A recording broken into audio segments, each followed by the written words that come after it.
여러분, 이 여인은 마지막 희망을 붙들고 예수님께 지금 나왔습니다. 귀신 들린 딸 때문입니다. 자식이 병에 걸리거나 어려운 일이 있을 때 그 부모님 마음이 어떻겠습니까? 특히 딸이 귀신 들렸어요. 그러면 하루하루 살얼음판 위를 걷는 것처럼 잔뜩 긴장하며 살아왔지 않겠습니까?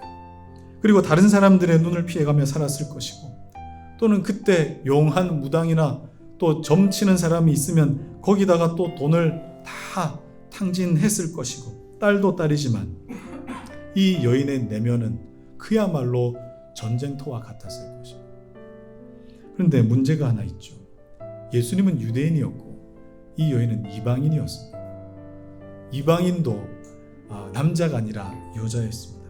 그러다가 또 귀신 들린 딸을 데리고 있는 그런 여인입니다. 이건 율법적으로 봐도 부정하죠. 부정합니다. 그런데 이 여인은 부르면서 소리를 지르면서 달려오기 시작합니다. 제자들이 이 여인을 컨트롤할 수가 없으니까 오히려 예수님 그냥 고쳐주시고 돌려보내시죠 라고까지 할 만큼 이 여인은 굉장히 극성스러웠습니다. 절대 포기할 수 없었습니다. 왜요? 귀신 들린 딸 때문이에요. 귀신 들린 딸. 세상에 엄마만큼 강한 사람이 어디 있어요? 자식 앞에 포기할 부모는 없습니다. 그런데 우리 주님이 어떻게 대답을 하십니까? 마태복음 15장 24절 같이 읽을까요? 시작. 나는 이스라엘 집에 잃어버린 양 외에는 다른 데로 보내심을 받지 아니하였노라. 이 말씀은요, 당시 제자들을 포함한 유대인들 전체, 이 사회의 통념이라고 할 수 있는, 이방 여인은 부정한 여인이다, 장로들의 전통이죠. 여기에 대해 반문하고 계시는 겁니다. 자, 메시아는 유대인들에게만 보냄을 받았다고 생각했던 것 아니냐? 그런데 왜 나에게 고쳐달라고 하느냐? 라고 그렇게 물으시는 장면입니다. 그래서 이걸 지금 누구에게 말씀하고 계시는 거예요? 여인에게 하시는 말씀이 아니라 이 여인을 돌려보내십시오, 고쳐서 돌려보내십시오 라고 말했던 제자들에게 하시는 말씀이에요. 유대인에게 메시아는 유대인에게만 온 것인데 왜 나에게 고쳐달라고 하느냐? 지금 너희들 마음 안에 그런 마음이 있지 않느냐? 라고 하시는 거죠. 자, 그러면 제자들은 지금 모순된 행동과 모순된 생각을 가지고 있는 거예요. 장로들의 전통에 따라서 부정한 여인은 만나서도 안 되고 그에게 어떤 자비를 베풀어서도 안 됩니다. 그런데 오히려 여인이 성가시게 하니까 고쳐주고 빨리 떠나가게 해달라고 했던 제자들의 모순된 모습을 보여주고 있는 거예요. 자녀들이 부모를 공경함 역시 이러지 않습니까?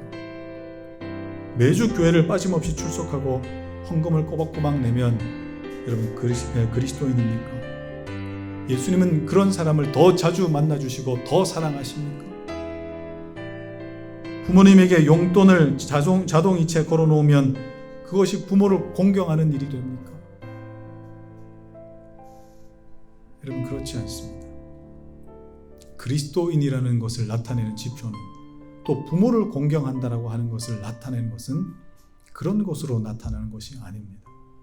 예수님은 입으로 들어가는 것, 무슨 음식을 먹느냐, 그 음식을 어떻게 먹느냐, 그것 때문에 사람이 부정해지거나 정결해지는 것이 아니라 오히려 사람의 마음에서 비롯된 말, 사람의 마음에서 비롯된 어떤 행동, 그것이 사람을 부정하게 만든다라고 그렇게 말씀하셨죠. 그러고 보면 이 여인은 그 모든 전통, 형식, 부정한 여인 맞죠? 법에서 그렇게 말했으니까. 그런 껍데기를 다 깨고 예수님 앞으로 막 달려 나옵니다. 이방인 상관없습니다. 귀신 들린 딸의 엄마 상관없습니다.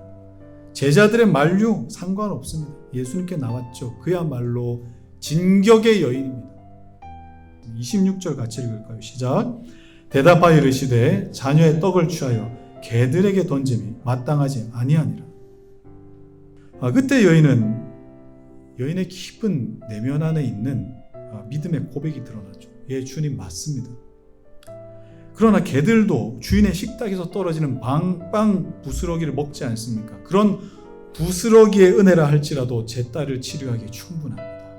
라고 이 여인의 입에서 놀라운 고백이 나온 거예요. 15장에서 서기관과 바리새인들이 줄기차게 공격했던 게 뭐예요? 왜 당신 제자들은 안 씻은 손으로 밥을 먹느냐? 전통을 왜 어기느냐? 이건 율법에 어긋난 거다. 근데 예수님은 안 씻은 손으로 빵을 먹느냐 마느냐, 이게 지금 중요한 문제가 아니셨습니다. 떨어진 빵으로 먹느냐 마느냐, 이게 문제가 아니었어요. 앞서 우리가 살펴본 것처럼 안 씻은 손으로 먹어도 사람이 더러워지는 것이 아니라 주님 분명히 말씀하셨습니다. 하나님의 은혜가 이방인이라도 하나님의 은혜가 임할 수 있다 하는 것이 예수님께서 결국 보여주고 싶으셨던 겁니다. 껍데기가 아니라 중심, 껍데기가 아니라 마음, 알맹이가, 마음이 진짜여야 된다. 여러분, 예수님은 이 여인을 통해서 제자들에게 지금 가르치고 계십니다. 이 여인을 통해서 가르치고 계시다. 오늘 예수님은 부모를 모시지 않아도 된다는 그 꼼수 같은 장로들의 전통을 비난하셨습니다. 고르반은 잘못된 것이다 라고 하셨습니다. 그리고 그것으로 위안 삼고 잘하고 있다고 착각하고 있는 자들도 책망하셨습니다. 한편 이방 여인은 전통이며 질서며 법이며 그 모든 것들은 다 뒤로 하고 부스러기 같은 하나님의 은혜만 있어도 내 딸은 살겠다. 이 마음이, 이 작은 마음이 내 안에 확실했던 거예요. 확실했다. 여러분, 하나님은 이 마음으로 섬기는 겁니다. 할렐루야. 부모님은 이 마음으로 섬기는 거더라고요. 내 마음의 중심이 중요한 거예요. 여러분, 잠언 23장 26절을 같이 읽겠습니다. 시작.